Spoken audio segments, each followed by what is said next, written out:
pretty much amazing. Yeah. These two. Keep it real, that's all. Fuck all y'all motherfuckers that ask that question. Just unsub if you ask that question. I know. Now, I've been putting out my videos, and I've noticed. I look back.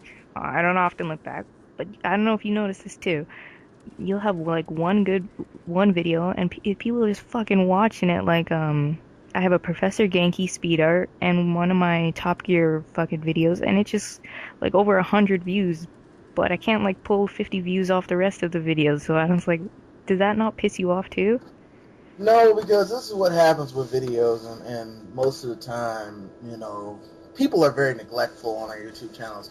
Two of the biggest, most neglected things on YouTube is the description and your tags. And 9 times out of 10, the videos that had really good views had really good tags. Sometimes it might just be 3 tags that you put in the video, but those 3 tags was like, really highly searched, items as far as YouTube is concerned, and not too many people are bidding on those words in the, as far as, keyword traffic. So, people find your video, and then if your video title correlates with your, tags that's in your description, or in your tags and in the description, then that video either has even higher relevancy, and then more people that watch the video and like it, that creates more relevancy, and it's just kind of like a fucking snowball effect, and then you got this video that's getting fucking crazy views. I mean, that's what happened with my Bethesda pirated video. I mean, that's my most highly viewed fucking video. That's a good video. And to this day, I've been trying to replicate the tags on there, and I've come close, but no cigar. So, and then other times, people will just get lazy and not put tags in their video, or put some like bullshit tags, and then they wonder why, oh, my video only got 50 views. Well, why don't you try playing around with the tags in the description a little bit? But, people don't want to sit there and type shit, so I kind of understand. Everybody wants that instant gratification. But if you want to blow up on YouTube, you got to work at it. You can't. It ain't no more just, uploading a video and just retweeting it, and then, you're going to get 50,000 views. No, boo-boo. You got to work at it. Yes, I agree. Now, speaking of 50,000 views, and you think you're gonna fucking get it whenever you fucking please, what is your opinion on these fucking, I'm gonna say young kids, I shouldn't say young kids, because I've seen it in fucking grown-ass motherfuckers too, but they come in, they buy the PVR, or their parents buy the PVR for them, they get the microphones, they get the headsets, they get everything, and then when they're not getting sponsored by Machinima, or partnered by Machinima, or Yoush, TGN, they just flip shit and troll everybody, lose their shit. Like, what do you think of this shit? It pisses me off to no extent. Because there's a perception on YouTube that, because a lot of people know of the YouTube legends, I would call them. I don't know half of these motherfuckers that people be talking about, but like X-Jaws and Woody's gamertag. Not even Woody, because he's not really a legend. Red is more of a fucking legend than Woody is. Woody's the father of YouTube. Woody just kind of hopped on Red. Hutch is the father of YouTube, but fucking we ain't gonna talk about Hutch. Yeah, leave Hutch. But Red is more of a legend than Woody was. Woody kind of more of just got a lot of swag off of fucking Red Rings of Redemption, or however the fuck you say his name.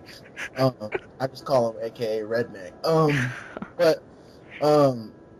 Yeah, a lot of these kids, they look at advanced UAV and say what you want about advanced UAV. Advanced UAV got a lot of people behind him, so that's the reason why, he's grown. And all it takes is for you to find that one person that you kind of get underneath their wing, the right person, and that vibes with you, and you can blow the fuck up off of them. But see, I prefer to do shit all on my own, because I want to be the boss. I don't want to be nobody's underling saying, oh, well, Elevation, the only reason why he grew big is because he got under blah, blah, blah. Nah, nigga, you ain't gonna say that about me. No. It's sometimes it's better to do it by your own core. But like a lot of these young kids that just, they they see these guys and they're making money and they're doing it big, and so they think that they can do it. But it's a lot more to it than that, and I'm gonna go into that in a minute after this point. But yeah, so that's the reason why fucking a lot of kids are just frustrated and irritated, and then they end up becoming trolls. And trolling works too. There's a lot of channels built on trolling. Holla at my nigga Pyro 2000X about that. Exactly. Sometimes trolling is necessary, but you come on, you don't get your way, and you want to throw a hissy fit. That's totally not cool by me. I love Advanced UAV. I watch all of his videos. You fucking see that shit on Twitter. I'd be liking his shit fucking left, right, and center. But people, they're looking at this 12-year-old kid and going, motherfucker, why can't I get that? Well, maybe you ain't got what he got. It's like you ain't got the shit that the people who are getting hit up got shit. And I don't know where the fuck I went with that. Let me go into my other point. There's a few types of YouTube channels. I don't know how many exactly because it's kind of coming off the top of my head, but this is just what I see. There's the exposure divas, and this mostly applies to women in YouTube. The women that get up on a cam and they show their titties and they get all nice and all, make a nigga's dick all hard and make them want to subscribe. And most of those girls, you don't even see how good they are at the game or if they're good at all. You just kind of see the voice and the titties and the sex appeal. Yes. And they just blow up off of that. And I'm not hating on that because I used to be subscribed to a lot of girls like that, but after a while that shit wears thin and you're just like, damn, this bitch has no substance whatsoever. And so they fall off. Then you have the male versions, which are like the UAVs, the guys that, they get backed by a lot of bigger people in the community and, they gain a lot of exposure. But the problem with those guys is the same thing with the girls. After a while, it's just like, okay, well, can you do anything on your own? Are you your own man? Do you have your own swag? Do you have your own personality? How good are you at the game? Do you know anything about gaming, etc., etc.? And then that shit starts to wear thin.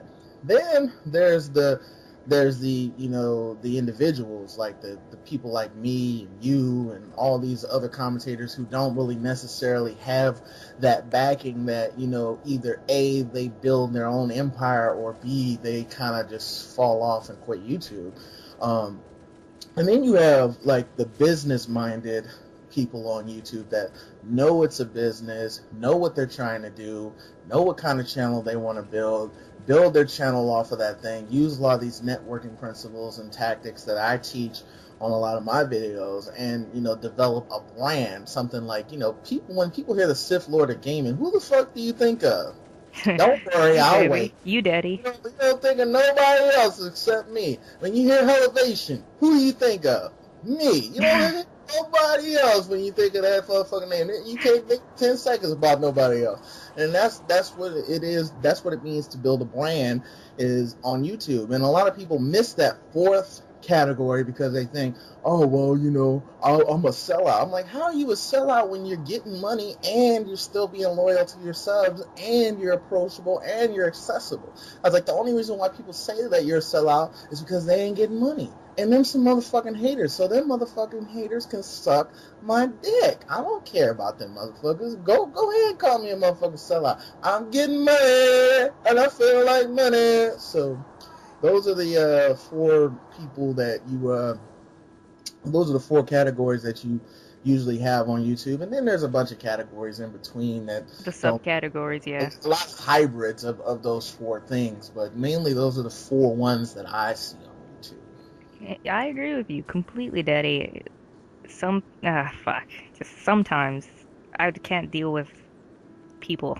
And that's why I said you gotta, that's why it takes some people longer than others to build their brand and their channels, because like you have a certain temperament and there's only certain types of people you can deal with. I mean, like, everybody or one person ain't for everybody and everybody ain't for one person. So that's why you gotta build. That's why I say, the first three, are for the most part aren't for everybody, because those wear off. Whereas if you're your own brand, like my nigga the Emperor,